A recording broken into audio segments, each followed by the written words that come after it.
What's going on, people? We are Tottenham TV, back here for another predicted lineup, and it is the first predicted lineup of the Antonio Conte era, the new regime at Tottenham Hotspur. The Italian job is here, and they're here to stay, hopefully, at Tottenham Hotspur.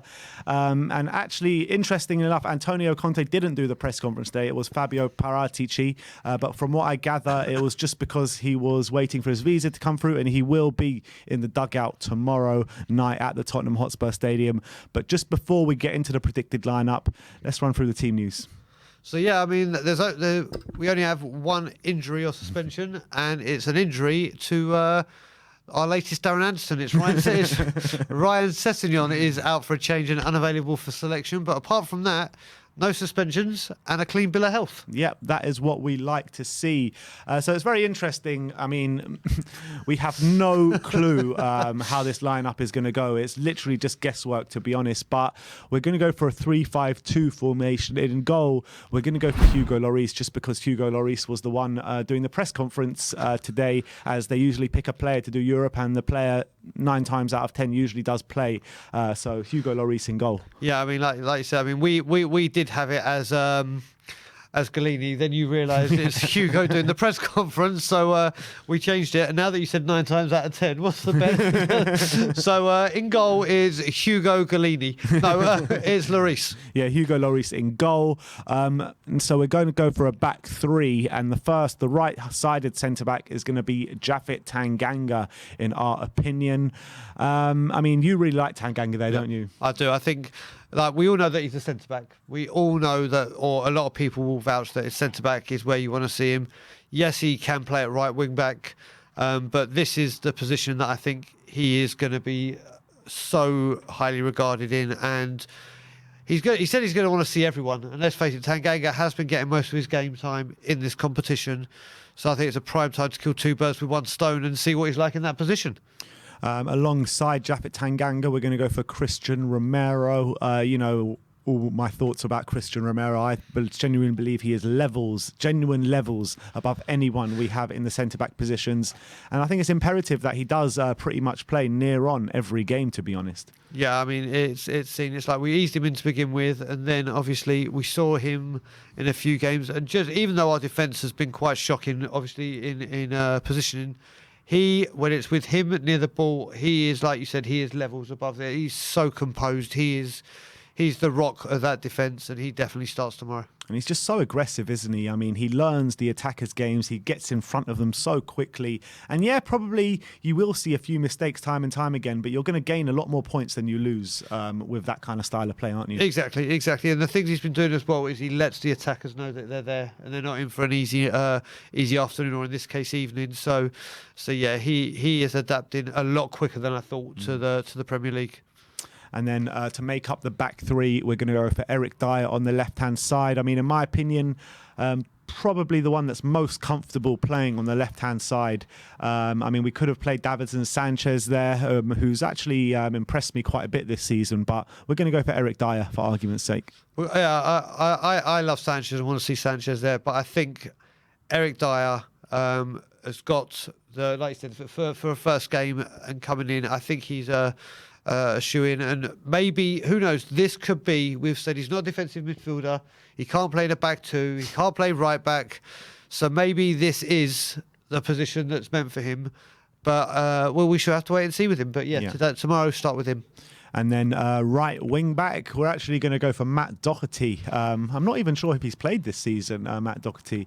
Maybe he has in one of the Conference League games, but it's an interesting one, Matt, because he's been terrible since joining Tottenham, and that's probably putting it quite politely.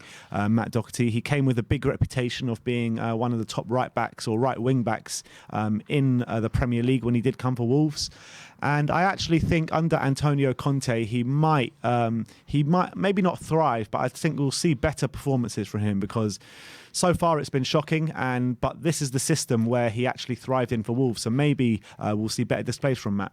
No, I completely agree. Like we said, we've all been saying in the Good Morning Tottenhams that this could be, his name keeps cropping up, that listen, this is the formation and style he plays in, look what Conte did with Victor Moses, and I think he played in France when we played Rennes. Right. So I think he has played a game, but throughout his time he hasn't had any consistency both with game time or He has form. had consistently. He's just been consistently bad. Oh yeah, you could say that. I will agree with you there, but who knows? If everyone's getting a chance, I think this will be his one and only, and he's got to take it. Yeah. On the left-hand side, we're going to go for Sergio Reguilon. And, I think that everyone is kind of the same thinking that Conte is going to be massive for Sergio Reguilon. It's going to be massive for him. Take away a bit of that defensive responsibility when you have four at the back, bomb it on forward, get good crosses in the box, and just impact the game like we know you can. And he's been fairly good this season so far, Reguilon. I'm not too sure why he was taken out of the team for the Man United game, but that's Nuno, and that's been and gone now. So we're going to go for Reguilon at left wing back. Yep, and I'm going to actually make a bold prediction right now and say man of the match. Interesting. Reguilon, because I honestly think this now is geared up for him, and I think we are going to see a incredible Sergio Reguilon, better than what we saw when he first came. I think this is the player to watch under. Obviously, we know Kane's going to be back, but if there's a player that's going to become like a hero, I've got a huge feeling for Reguilon, and I'm going to call man of the match right now. All right, a big call. So let's run through that back line with you one more time. So Hugo Lloris in goal. Dougherty at right wing back, Reguilon at left wing back, Dyer, Romero and Tanganga to make up the back three. Now let's look at the middle three, and the first player we're going to look at is Tanguy Ndombele. It's obviously no secret that Antonio tried to bring him over to Inter, Tanguy Ndombele as one of the middle three. Yep, I mean, there's not a lot to say about that choice apart from, listen, we know what he can be like on both the good and the bad. And now, under Conte, he's got to be showing a lot more of the good, and hopefully Conte will get the best out of him. Yeah. Next to Ndombele, we're going to look at Pierre-Emile Højbjerg.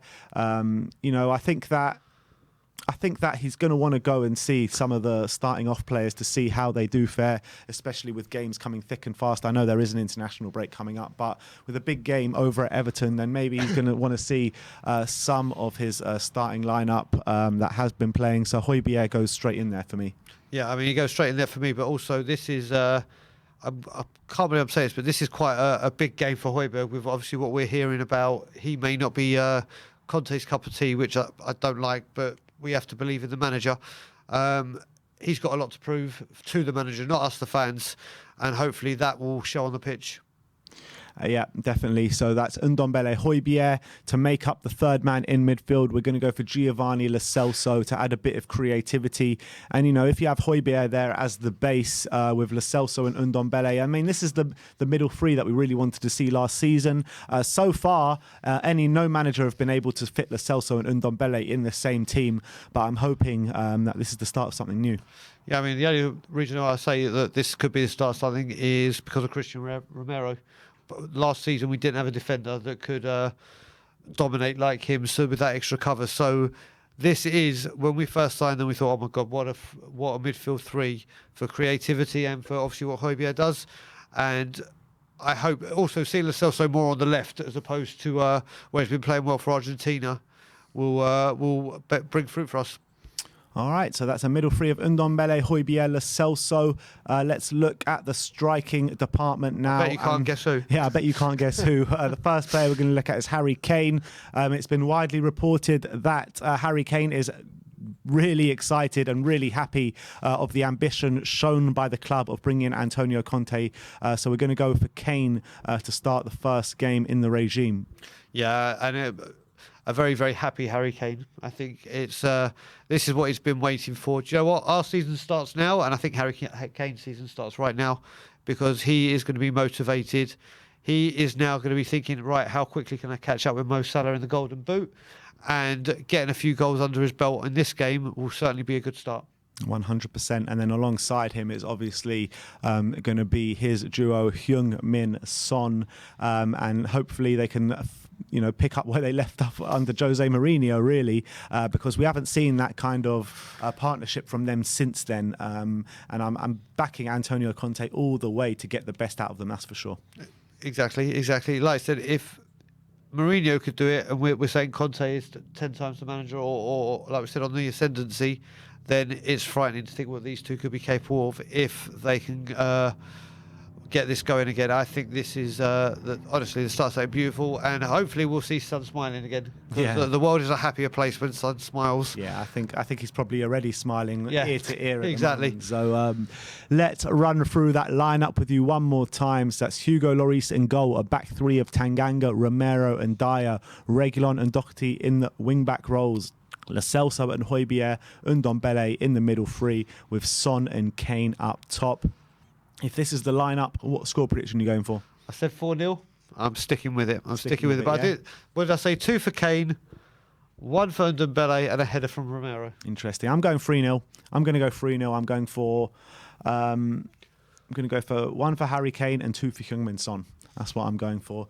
Not out of the box goal scorers, but you can only predict what you predict. So I'm going 3-0. Brian is going 4-0. Let me know in the comment section below what your predicted scoreline is, and let me know what your thoughts are on our predicted lineup. And if you disagree, let me know your predicted lineup in the comment section below. Like, subscribe, and comment. And as always, come on, you Spurs.